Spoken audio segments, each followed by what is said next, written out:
We are aware that a division bench of Andhra Pradesh High Court is looking into this matter, but in the interest of the larger interest of the nation, we demand that this note be released to the public, or else all of us looking at the entire report will not be looking at it in a meaningfully and, as the report itself claimed, in a guided way. Thank you.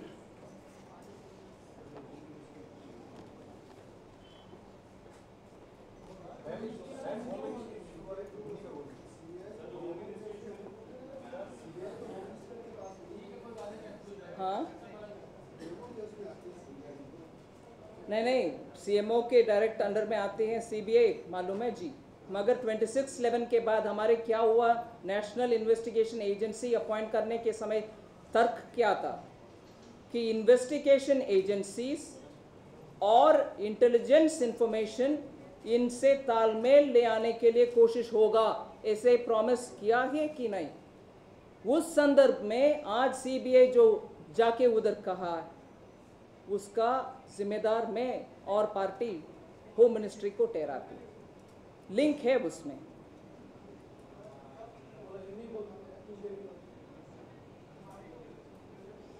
आज Copenhagen में Purulia drop case में जो मुख्य आरोपी है किम Davy, उनका extradition के विषय के ऊपर सीबीआई 16 मई इधर से कोपेनहेगन पहुंचा और उनके हाथ में ऐसे वारंट था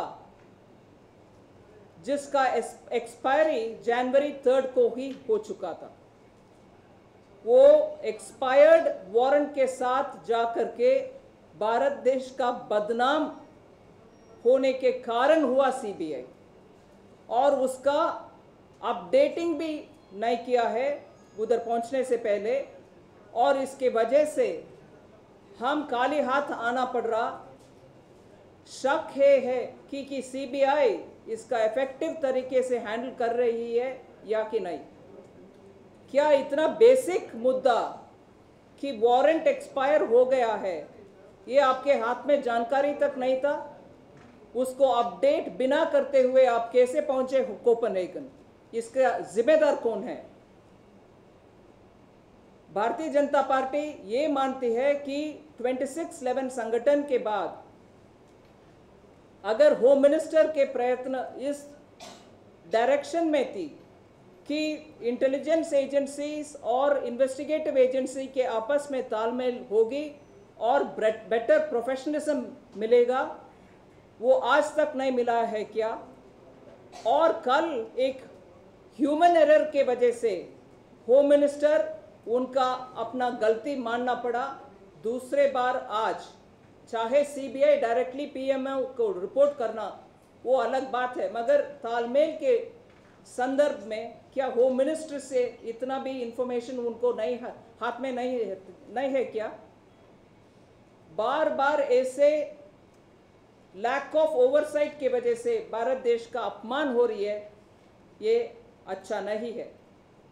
भारतीय जनता पार्टी की तरफ से ये बात हम बोल रहे हैं कि होम मिनिस्टर हमारे चार्ज जो था, आपकी हाइटेंड इनकम्पिटेंसी के वजह से ये सब हो रही है।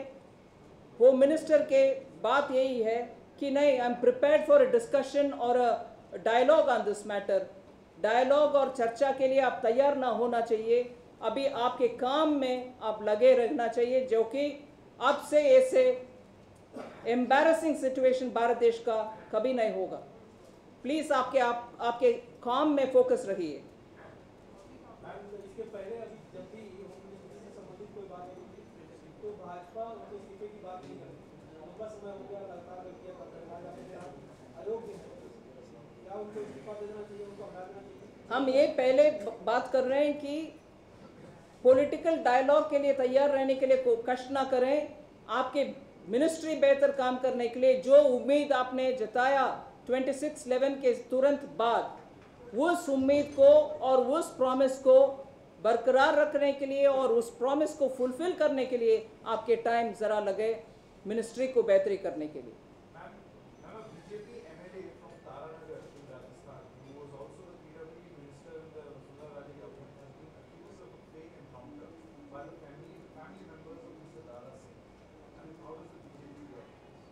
let us get the data. I'll come back to you on it. At the moment, I have nothing on it. The moment I get the data, I'll come back to you. Nirmala ji, ये पूरा फैसला हुआ है, ये सिर्फ OBC के जो हुआ ऐसा नहीं है। जो कांग्रेस के महासचिव राहुल गांधी हैदराबाद में गए, वहाँ उन्होंने कुछ बातें बैरिस्टर्स को के पास कुछ बातें की, उनमें भी ऐसा ही अलग अलग बातें सामने आ रही है कि ऐसा नहीं है, शायद ऐसा नहीं है। सरकार के साथ साथ पार्टी को भी ऐसा है।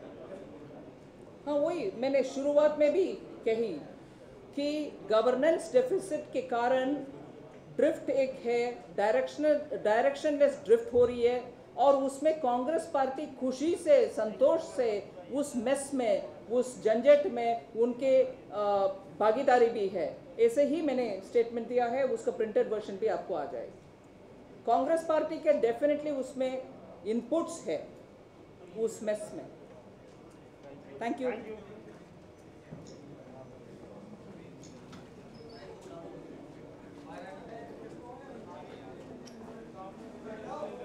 सामने से हट जाओ यार, तो बनाना दिया करो। बैठ जाओ भाई, बैठ जाओ।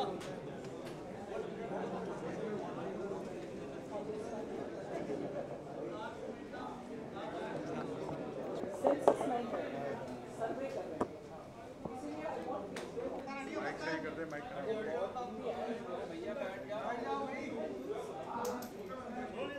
यही मिला क्या? निकाल दिया केरवाली निकाल दिया, ये मैंने निकाल दिया यही होगी नीचे पड़ी हुई, देख यही पड़ी है नीचे, देख What is it on? Who's asking what? अरे मसला नीचे कभी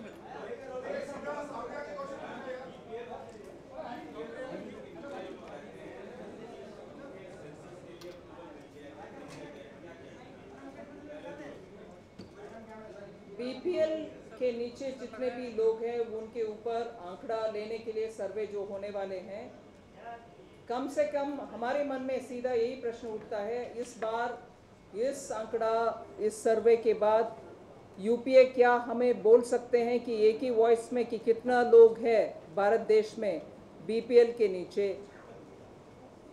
ये सर्वे होने के बाद कम से कम यूपीए एक वॉइस में हम उम्मीद रखते हैं कि totally how many people are under poverty line, क्योंकि ये मुझे लगता है कि 4th टाइम शायद हम असेसमेंट कर रहे हैं कि कितना लोग हैं, और इसमें एकजुट मत नहीं है यूपीए में। कम से कम इस सर्वे के बाद देखेंगे कि वो एक निष्कर्ष में आएंगे कि नहीं। जी, वी नीड टू गेट, हमें तो कम से कम एक फिगर आना ही चाहिए। जी, पूछिए। We've come to know that there will be a survey to establish how many people are below poverty line. Till today, we've heard about 2 or 3 different versions coming from different or based on different commission and committee reports on the number of people below poverty line.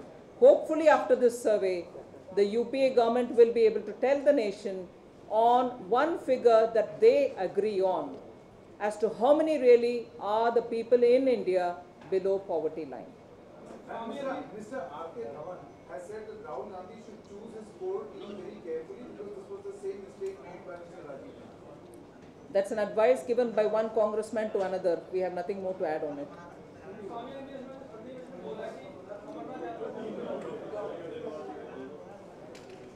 Swami Agnivesh जी बहुत respected हैं, वो Maoist को जिंदाबाद बोलने वाले स्वामी जी हैं, और अभी अमरनाथ यात्रा के ऊपर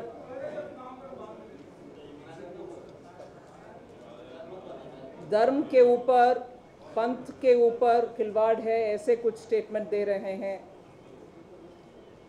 मुझे इनके कमेंट्स के ऊपर कुछ टिप्पणी देना उचित नहीं समझती हूँ, क्योंकि माओवादिस्ट के ऊपर जिंदाबाद एक तरफ से और दूसरे तरफ से अमरनाथ यात्रा को खिलवाड़ करना बहुत ही दुख की बात होती है।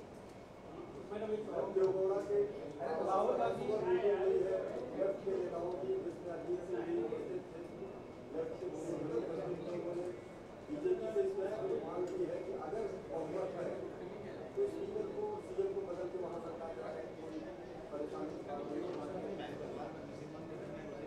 जनता दल सेकुलर की कुमारस्वामी जी और कांग्रेस इन कर्नाटका, इतने सारे संगठन होने के बाद भी और उनके दोस्त गवर्नर साहब के उनके अपने राय बदलने के बाद भी और उनके दोस्ती अभी और सर्टिफिकेट अभी येडियूरप्पा जी को देने के बावजूद भी अगर ये मांग कर रहे हैं, मैं उनसे पूछ रही हूँ, पिछले 2 साल से कर्नाटका में इलेक्टेड गवर्नमेंट उनके अपने गवर्नेंस के दृष्टि रखते हुए काम करने न देने में उनके रोल कितना था?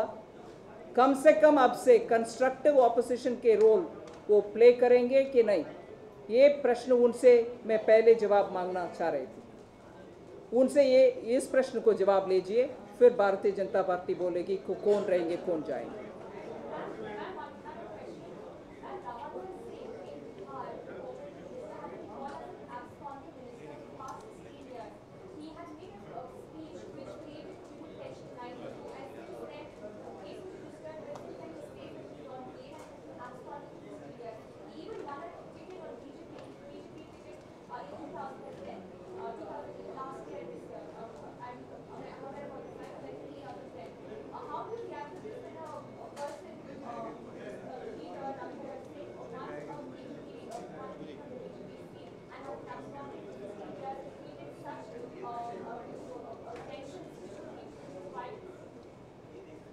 You read the minister's statement yourself much before he gave his resignation, I hope. He has very clearly said that much before he gave his resignation, he did not even attempt to look at the legal options because, matter of fact, he was not even aware that he was declared an absconder. And none of his advocates had even briefed him on it. It is all reported today already. And he did not even attempt to look at any legal alternatives that's there before him, but he honestly and straightforward went and gave his resignation, saying, sorry, I was not even aware of what was going on. I did not know I was declared an absconder. Here I go, I give my resignation. I think you should look at it first from that perspective rather than look at it from somebody who has been away from the law. Okay?